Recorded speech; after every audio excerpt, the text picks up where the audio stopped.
Most welcome YouTube online classes. आज हम बात करेंगे इकोलॉजी में ही इकोलॉजिकल सक्सेशन।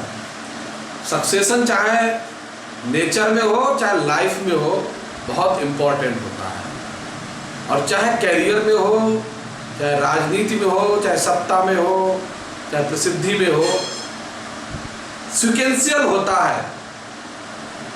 और एक कहावत है कि सफलता का रास्ता कभी कभी लाशों के ऊपर से गुजरता है। तो नेचर में भी है कि एक प्लांट कम्युनिटी आती है तो वो दूसरी प्लांट कम्युनिटी को समाप्त कर देती है, और कलात्मक भाषा में कहा जाता है कि रिप्लेस कर देती है। रिप्लेसमेंट कोई चीज नहीं होती है, सीधे समाप्त होता है, सीधे एंड हो जाती है। उसी तरीके से आप कैरियर ले लें, आप किसी को एक को हटाओगे, जिसे कहते हैं कंपटीशन। 10 सीटें होती हैं, 10 लाख लोग बैठते हैं, तो बाकी रिप्लेस होते हैं और भाई कुछ उनको फाइट करके आगे पहुंचते हैं। राजनीति में भी यही होता है, वोटों के रूप में पहुंचता है, कोई गुंडे के रूप में पहुंचता है, सत्ता हथियार के अलग अलग रास्ते अख्तियार किए जाते हैं। तो नेचर में भी एक इकोलॉजी में भी एक विशेष प्रकार का रिप्लेसमेंट प्रोसेस होता है, जिसे कहा जाता है इकोलॉजिकल सक्सेशन, यानी कि ये सीरियल डेवलपमेंट। पहले आप पैदा हुए थे तो बिस्तर पे खेल रहे थे, घुटना चलना शुरू किया, पैदल चलना लड़खड़ाते कदमों शुरू किया, और फिर सीधे चलना शुरू किया, स्कूल गए, युवा हुए, शादी हुई, शादी का वृद्धावस्था आई, उसके बाद द एंड हो गया। तो एक सीरियल स्टेज है, हर स्टेज में कुछ चेंजेस आए आपके अंदर, हर स्टेज में पुरानी स्टेज के कैरेक्टर समाप्त हो गए। तो इसी तरीके से नेचर में भी बहुत सारे चेंजेस होते रहते हैं। तो उसी में इकोलॉजिकल एक नेचर का इम्पॉर्टेंट चेंजेबल प्रोग्राम है, जिसे हम कहते हैं प्लांट सक्सेशन।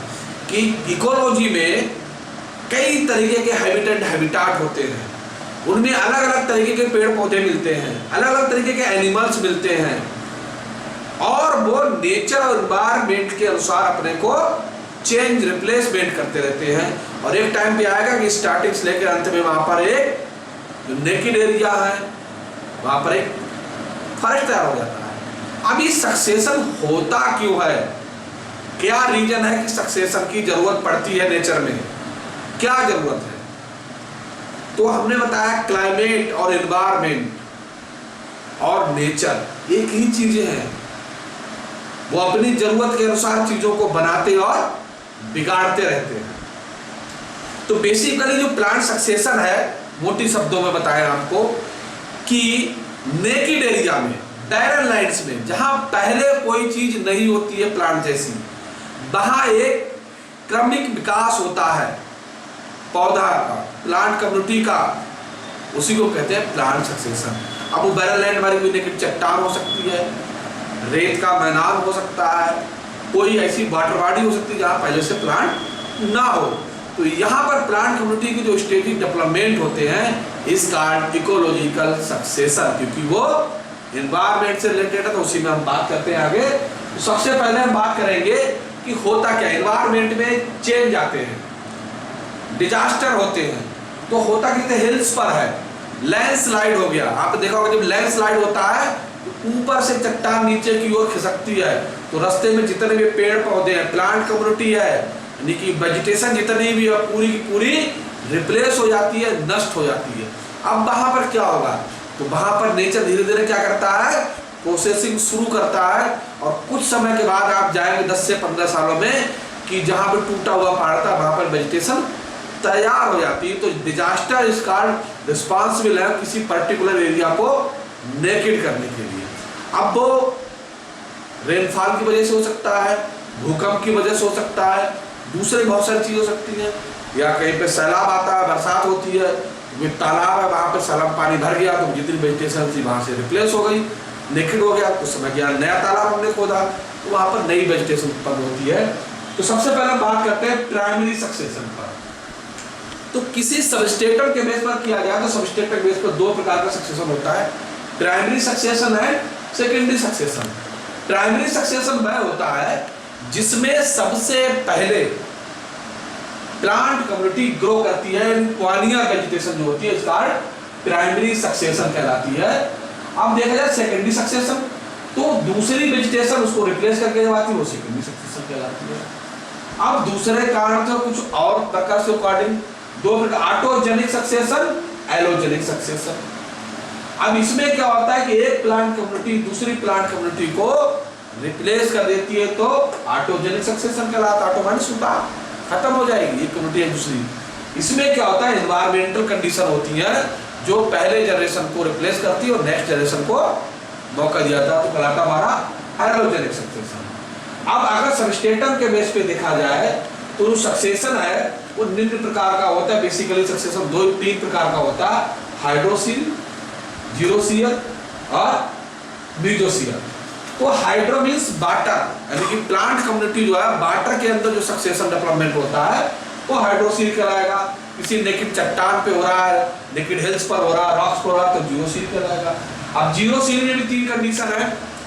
जीरोसील वहां होगा जहां प्लांट कम्युनिटी के लिए वाटर अवेलेबल आसानी से नहीं होता है। लिथोसील किसी रॉक्स के ऊपर हो रहा तो लिथोसील, रेत के ऊपर सैंड के ऊपर एस्मोसील, और सलाइन वाटर में हो रहा है वहां पर फिजियोलॉजिकल ड्राई होती है, वाटर अवेलेबल नहीं होता है तो कहलाएगा हेलोसील। और जहां नॉर्मल कंडीशन होती है मिजार, वहां कहते हैं मीजोसील या मिजार, इसको भी कहते हैं हेडाज एंड जीरोज। तो सबसे पहले जो हमारा प्लांट सक्सेशन शब्द था वो यूज किया था हल्ट ने 1885 में। सबसे इंपॉर्टेंट क्वेश्चन किसने यूज किया था प्लांट सक्सेशन?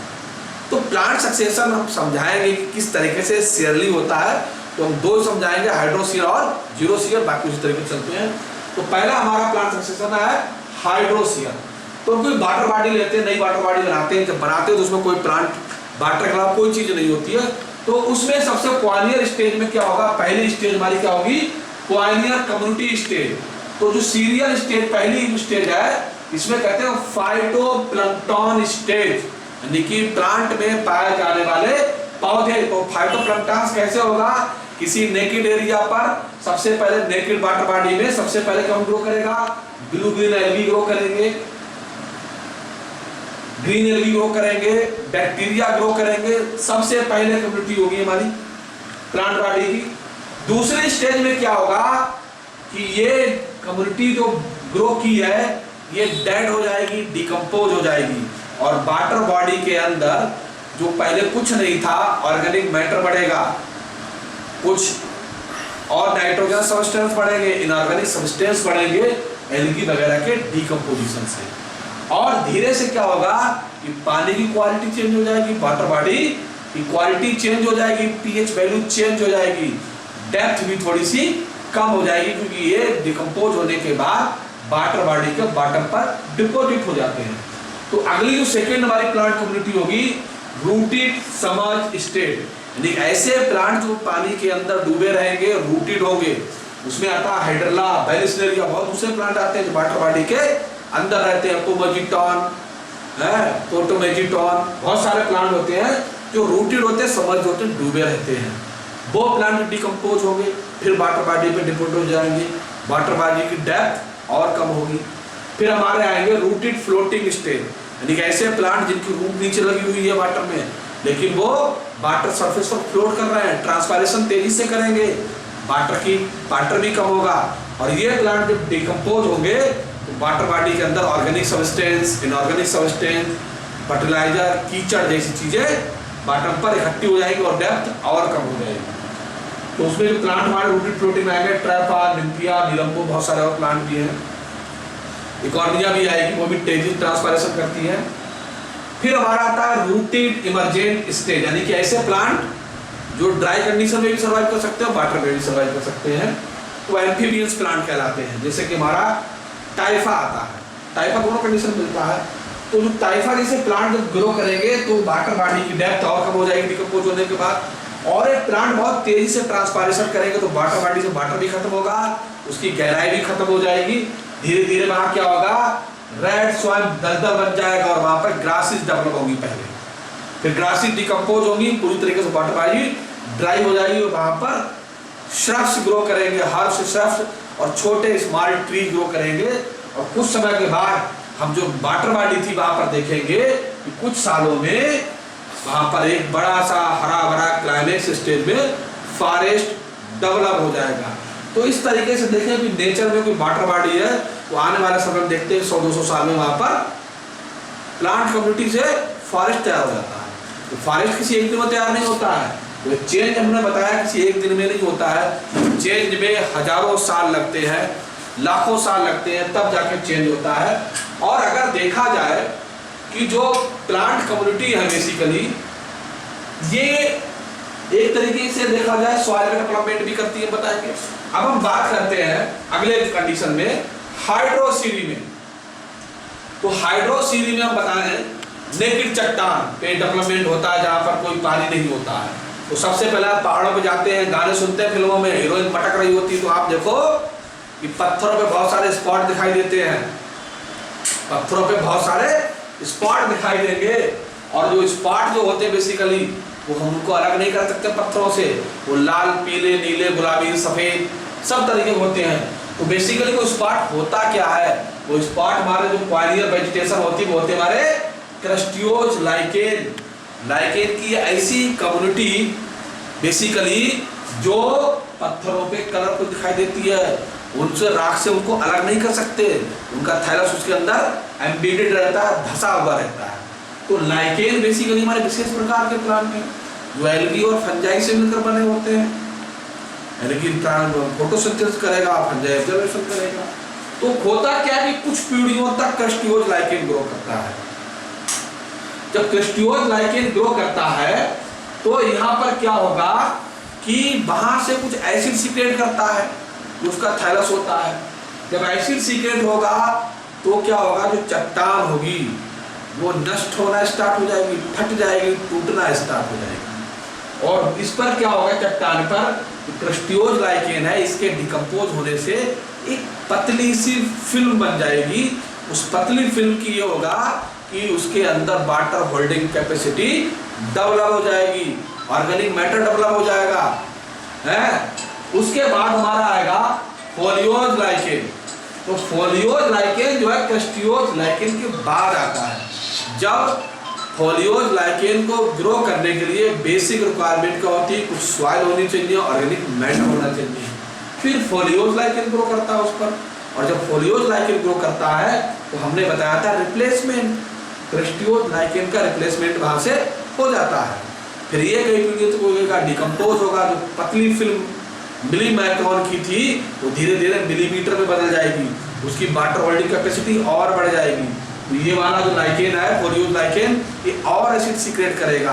धीरे धीरे क्या होगा कि चट्टान में क्रैक्स आ जाएंगे, और फिर ये थैलस जो हमारा फोलियोज लाइकेन होता है ये बड़ा होता है, लिवर बर्ड्स के थैलस जैसा होता है। तो ये डिकम्पोज होगा तो इसका जो ऑर्गेनिक मैटर होगा वो और ज़्यादा होगा, वाटर होल्डिंग कैपेसिटी बढ़ गई। तो एक टाइम ऐसा आएगा धीरे धीरे कि यहाँ पर फ्रूटिकोज लाइकेन ग्रो करेगा, तीसरा हमारा फ्रूटिकोज लाइकेन। तो फ्रूटिकोज लाइकेन ग्रो करेगा, वो डिकम्पोज होगा, और डिकम्पोज होने के बाद बेसिकली फिर को तो कम करता है, बाग वगैरह का तो नहीं करता है, स्टेज आती है। उसके बाद जब डिकम्पोज हो जाएगा तो वहाँ पर जो मिट्टी जिसे कहते हैं सॉइल काफ़ी मात्रा बन जाएगी, जिसके अंदर ऑर्गेनिक सब्सटेंस होंगे, इनऑर्गेनिक सब्सटेंस होंगे, वाटर होल्डिंग कैपेसिटी बढ़ जाएगी, लंबे समय तक के लिए मॉइस्चर बढ़ जाएगा, पीएच भी चेंज हो जाएगा सॉइल का उसका। फिर मास कम्युनिटी के लिए वो सबसे सूटेबल होता है, जहाँ पर आपने पढ़ा होगा मॉइस्चर ज़्यादा होगा, वहाँ क्या होगा, मासिस ग्रो करते हैं। मासिस के अंदर बहुत बड़ी कैपेसिटी होती है कि मॉइस्चर को अपने अंदर वो सब कर लेते हैं, नेचर से अपने अंदर लंबे समय तक बनाए रखते हैं मास। तो मास तो देखो तो हार्टिकल्चर भी डिपेंड करते हैं कि पेड़ कहीं से कहीं आ रहा, तो मॉस को चलकर बाद उस पेड़ को ट्रक भर के भेज देते हैं, कहीं 15-20 दिन पानी लगाने की जरूरत नहीं पड़ती है। तो उनमें वाटर रेटिनेशन पावर होती है मॉस में, तो वाटर होल्डिंग कैपेसिटी और बढ़ जाती है। जब वाटर होल्डिंग कैपेसिटी बढ़ जाती है तो अगर देखा जाए जब मास स्टेज खत्म होगी तो वहाँ टेरिडोफिटिक कंडीशन आई, टेरिडोफाइट्स ग्रो करेंगे, फर्न ग्रो करेंगे, फर्न के बाद जिम्नोस्पर्म ग्रो करेंगे, और धीरे धीरे वहाँ क्या होगा कि मिट्टी यानी कि सॉइल यानी कि डिकम्पोज मटेरियल बढ़ता जाएगा, डेप्थ बढ़ती जाएगी, चट्टान टूटती चली जाएगी, घिसती चली जाएगी, उसमें बेहतरीन होती चली जाएगी, और बेहतरीन होने के बाद वो ऑर्गेनिक इनऑर्गेनिक मैटर में कन्वर्ट होती चली जाएगी, मिट्टी बनती रहेगी, और वहां पर क्या होगा कि बाद में जो वहां मिट्टी बनेगी वो एंजियोस्पर्मिक प्लांट के लिए सबसे सुटेबल होती है। मिट्टी के अंदर ऑर्गेनिक मैटर भी ज़्यादा है, वाटर होल्डिंग कैपेसिटी भी है, पानी भरपूर है, ऑर्गेनिक इनऑर्गेनिक मैटर भी है, ग्रास सबसे सुटेबल होती है। वहाँ सबसे पहले हर्ब स्टेज आएगी, श्रब ग्रो करेंगे और बाद में ट्री ग्रो करना शुरू कर देंगे। तो देखेंगे कि यह क्रिस्टियोस से शुरू हुआ नेकेड चट्टान पर, और उस चट्टान पे क्या हुआ, क्लाइमेक्स स्टेज में देखेंगे वहाँ फॉरेस्ट तैयार हो गया। फॉरेस्ट तैयार होते होते क्या होता है कि एक साथ कोई चीज खत्म नहीं होती है, कि जो मॉस होते हैं बेसिकली, अभी क्यों होते हैं, इनके अंदर वाटर रिटेंशन पावर होती है। तो देखा जाए जो मॉस होते हैं वो एंजियोस्पर्मिक सीड के जर्मिनेशन के लिए लंबे समय तक मॉइस्चर प्रोवाइड करा सकते हैं, खाना पीना करा सकते हैं। तो वो यहाँ ग्रो करता है, और जब ग्रो करता है तो इसी मॉस को धीरे धीरे रिप्लेस कर देता, कहते हैं अब हम सक्षम है, अब आपकी जरूरत हमें नहीं है। वो चट्टान को और तोड़ता है, उसकी रूट्स अंदर जाती है, इंटर करती है, क्रैश बनाती है, और फिर समय वहाँ क्या होता है, फॉरेस्ट तैयार हो जाता है। तो ये प्रोसेस है जो हमने अभी देखा 5 मिनट में खत्म कर दिया। इस प्रोसेस कम से कम 100 साल लगते हैं, 1000 साल लगते हैं, और फिर वो मिट्टी जो है बरसात होती है कट के हमारे मैदानों में आ जाती है नदियों के द्वारा। तो इस तरीके से देखें कि मिट्टी का फॉर्मेशन किस तरीके से हो रहा है वहां पर, और एक नेकेड चट्टान के ऊपर किस तरीके से एक प्लांट कम्युनिटी का डेवलपमेंट हो रहा है। तो जो सीरियली डेवलपमेंट हो रहा है, ये डेवलपमेंट ही कहलाता है इकोलॉजिकल सक्सेशन। आप लोगों को समझ में आ गया होगा। किसी को कठिनाई हो रही हो तो कमेंट बॉक्स में कमेंट करिए, बता दीजिए, तो उसको और हम सिंप्लीफाई करने की कोशिश करेंगे।